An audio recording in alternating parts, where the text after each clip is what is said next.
यहाँ आपकी दोस्त टूनी चिड़िया आ गई है एक नई कहानी लेकर।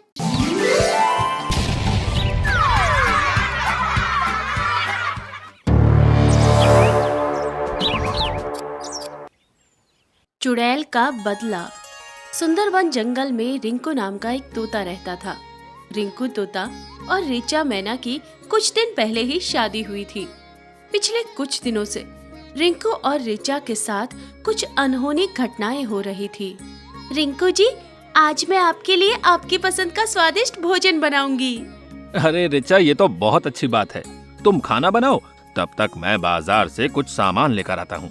इतना कहकर रिंकू तोता बाजार से सामान लेने चला जाता है। आज तो मैं रिंकू जी के लिए स्वादिष्ट पूड़ी और सब्जी बनाऊंगी, जिसे खाकर रिंकू जी अपनी उंगलियां चाटते रह जाएंगे। ऋचा पूरियां बना ही रही होती है कि तभी अचानक कढ़ाई का गरम गरम तेल उसकी ओर पलट जाता है। हे भगवान, अचानक ये कढ़ाई कैसे पलट गई? आज तो मैं बाल बाल बच गई, नहीं तो इस गरम तेल से जलने से मेरी जान ही निकल जाती। ऋचा अभी सोच ही रही होती है कि तभी उसे अपने घर में से किसी चुड़ैल चिड़िया के हंसने की आवाज सुनाई देती है। हे भगवान, ये किसकी आवाज है? ये सब क्या हो रहा है मेरे साथ? ये रिंकू का घर भूतिया है क्या? भूतिया हंसी की आवाज को सुनकर ऋचा दौड़ते हुए अपने घोंसले से बाहर आ जाती है और पेड़ की एक डाल पर बैठकर रिंकू के बाजार से लौटने का इंतजार करने लगती है। अरे ऋचा, तुम घोंसले के बाहर यहाँ क्यों बैठी हुई हो और इतनी घबराई हुई क्यों लग रही हो? रिंकू जी, मैं इस घोंसले में आपके साथ नहीं रह सकती। ये घोंसला तो भूतिया है। अरे ये कैसी बात कर रही हो ऋचा? मेरा घर भूतिया नहीं है, तुम्हें जरूर कोई गलतफहमी हुई है। अरे चलो मेरे साथ, घोंसले के अंदर चलो। नहीं नहीं, मुझे कोई गलतफहमी नहीं हुई है। आज जब मैं आपके लिए रसोई में पूरियां बना रही थी तो कढ़ाई का तेल मेरी तरफ अपने आप पलट गया।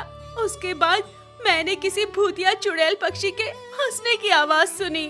देखो ऋचा, तुम्हारी अभी अभी नई नई शादी हुई है, जरूर तुम अकेले में घबरा गई हो। मैं वादा करता हूँ, अब से मैं तुम्हें कभी भी अकेला छोड़कर नहीं जाऊंगा। चलो चलो मेरे साथ, वापस घोंसले में चलो चलो। रिंकू की बात सुनकर ऋचा मैना रिंकू के साथ घोंसले में वापस चली जाती है। आधी रात को ऋचा सो रही होती है, तभी अचानक आज न जाने क्यों मुझे रात के समय इतनी बेचैनी हो रही है और प्यास भी बहुत लग रही है। ऋचा पानी पीने के लिए उठती है। जैसे ही वो अपने कमरे से बाहर निकलती है, रिंकू और ऋचा की शादी की तस्वीर अचानक ही नीचे गिरकर टूट जाती है। हे भगवान, ये क्या हो रहा है? हम दोनों की शादी की तस्वीर ऐसे कैसे अचानक से नीचे गिरकर टूट गई? ऋचा जैसे ही उस तस्वीर को नीचे से उठाती है, उसे एक चुड़ैल चिड़िया दिखाई देती है। बस तस्वीर के गिरकर टूटने से घबरा गई? मेरा घर तोड़ने वाली दुष्ट ऋचा, अब तू देख मैं तेरा क्या हाल करती हूँ। इतना कहकर भूतिया चिड़िया जोर जोर से हंसने लगती है। भूतिया चिड़िया की हंसी सुनकर ऋचा बहुत तेजी से कमरे की तरफ भागती है, लेकिन अचानक से तेजी से भागने की वजह से उसके पंख दीवार से टकरा जाते हैं, जिससे वो बेहोश हो जाती है। कुछ देर बाद, अरे क्या हुआ मुझे? मैं यहाँ बिस्तर पर कैसे पहुँच गई? अरे घबराओ नहीं ऋचा, रात को शायद तुम पानी पीने के लिए उठी थी और तुम्हारे पंख दीवार से टकरा गए, जिसके कारण तुम बेहोश होकर गिर गई थी। वैद्य काका ने दवाई दे दी है, अब तुम्हारी तबीयत बिल्कुल ठीक है, घबराओ नहीं। नहीं नहीं, मैं दीवार से टकराकर नहीं गिरी थी, बल्कि रात को जब मैं पानी पीने के लिए उठी तो मुझे रसोई से बाहर एक चुड़ैल चिड़िया दिखाई दी। मुझे बहुत डर लग रहा है, पता नहीं वो भूतिया चिड़िया मेरे पीछे क्यों पड़ी है। वो मुझे मार डालेगी, वो पहले भी मुझे मारने की कोशिश कर चुकी है। देखो ऋचा, अगर तुम ऐसे घबराओगी ना तो हम कैसे खुशी खुशी अपनी जिंदगी साथ में गुजार पाएंगे। अरे तुम तो जानती ही हो ना कि हम दोनों की शादी कितनी कठिनाइयों के बाद हुई है। अब यूं छोटी छोटी बातों से घबराना बंद कर दो। रिंकू की बात सुनकर ऋचा थोड़ी शांत हो जाती है। अगले दिन ऋचा मैना अपने घर में सो रही होती है, तभी अचानक वो बिस्तर से नीचे गिर पड़ती है। हे भगवान, मैं अचानक बिस्तर से नीचे कैसे आ गिरी? जरूर वो चुड़ैल चिड़िया वापस आ गई है और उसी ने मुझे बिस्तर से नीचे धकेला है। बिल्कुल सही कहा तूने रिचा। आज मैं तुझे नहीं छोड़ूंगी। तेरा खून पीकर आज मैं अपनी प्यास बुझाऊंगी। आज मैं तुझे किसी चिड़िया का घर तोड़ने का मतलब समझा दूंगी। मेरे रिंकू जी को बहला फुसलाकर उनसे शादी रचाकर तुझे क्या लगा था कि मुझे मारने के बाद तू खुशी खुशी उनके साथ रह पाएगी? क्या कहा? तुम रिंकू की पहली पत्नी टोनी चिड़िया हो? देखो, तुम मुझे गलत समझ रही हो। मैंने तुम्हें नहीं मारा। तूने ही मुझे झूठ बोलकर उस चील के पास भेजा था ना। तेरे ही कारण मेरी मौत हुई है। अब मैं तुझे नहीं छोड़ने वाली। रिचा, अब तू मरने ही वाली है। तेरी भलाई इसी में है कि मरने से पहले अपनी सारी गलती कबूल कर ले। देखो टूनी, मैं तुम्हें पूरी बात बताती हूँ। रिंकू मुझसे शादी करना चाहता था, इसलिए एक दिन वो मेरे पास आया। रिचा, तुम बहुत सुंदर हो। मैं तुमसे शादी करना चाहता हूँ। ये कैसी बातें कर रहे हो रिंकू? तुम तो पहले से ही शादीशुदा हो। मैं तुमसे शादी कैसे कर सकती हूँ? मुझे किसी चिड़िया की सौतन नहीं बनना है।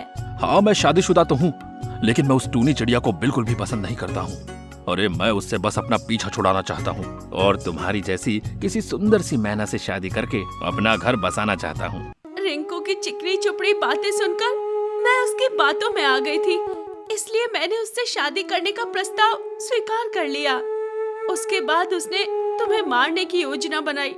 मेरी गलती बस इतनी है कि मैंने उसकी योजना में उसका साथ दिया। तुम्हें याद है ना, उस दिन जब तुम अपने घोंसले में रिंकू के लिए भोजन बना रही थी तो मैं तुम्हारे पास आई थी।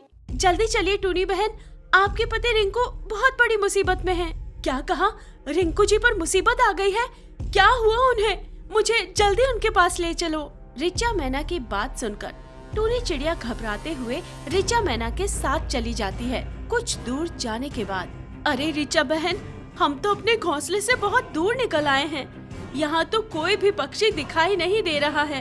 बताइए ना, रिंकू जी कहाँ हैं और उनके ऊपर क्या मुसीबत आ गई है? ज्यादा परेशान होने की जरूरत नहीं है टूनी।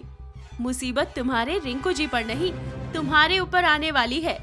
इसीलिए तो मैं तुम्हें झूठ बोलकर इस सुनसान स्थान पर लेकर आई हूँ। रिचा के ऐसा कहने के बाद टूनी काफी घबरा जाती है। आपका मतलब क्या है? मेरे रिंकू जी को बुलाइए। रिंकू जी, आप कहाँ हैं? देखिए ना, ये रिचा कैसी बातें कर रही है। मुझे तो बहुत डर लग रहा है। इससे पहले कि टूनी चिड़िया कुछ समझ पाती, एक खतरनाक चील उसके ऊपर हमला कर देती है, जिससे टूनी घायल होकर जमीन पर गिर जाती है। कोई है? कोई मदद करो। कोई मुझे थोड़ा सा पानी पिला दो। रिचा चिड़िया टोनी को दर्द से कराहते हुए देखती रहती है और उसकी मदद किए बिना ही वहाँ से चली जाती है।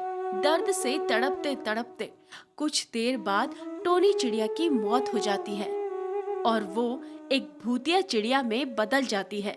तू ही मुझे उस शिकारी चील के पास लेकर गई थी ना। तेरे ही कारण मैं आज तक भूतिया चिड़िया बनकर भटक रही हूँ और अब तो मेरी सौतन बनके मेरे ही घर में रह रही है। आज मैं तुझे नहीं छोड़ने वाली हूँ। मुझे माफ कर दो टूनी, मुझे अपनी गलती का एहसास है। मुझे तुम्हें वहाँ पर नहीं लेके जाना चाहिए था, लेकिन तुम्हें मारने में तुम्हारे पति का भी हाथ है। उसने ही अपने दुष्ट चील मित्र को बताया था कि तुम सुनसान क्षेत्र में आने वाली हो। तुम्हें मारने की पूरी योजना तुम्हारे पति रिंकू ने ही बनाई थी। रिचा की बात सुनकर भूतिया टूनी चिड़िया को बहुत दुख पहुंचता है। तभी रिंकू भी वहां पर पहुंच जाता है। तुम दोनों ने मिलकर मुझे धोखा दिया और मुझे धोखे से मरवा दिया। अब मैं तुम दोनों में से किसी को भी नहीं छोड़ूंगी। आज मैं तुम दोनों को मार डालूंगी। इतना कहकर चुड़ैल चिड़िया अपनी सौतन रिचा मैना पर टूट पड़ती है और उसके टुकड़े टुकड़े कर देती है। मुझे माफ कर दो, मुझसे गलती हो गई। अरे, मैं तो तुम्हारा पति हूँ ना। मुझे छोड़ दो, मुझे छोड़ दो, मुझसे गलती हो गई। रिंकू तोता के रोने और गिड़गिड़ाने के बाद भी टूनी चिड़िया उसको भी मार डालती है। इस तरह ऋचा मैना की चुड़ैल सौतन उसको मारकर अपना बदला ले ही लेती है।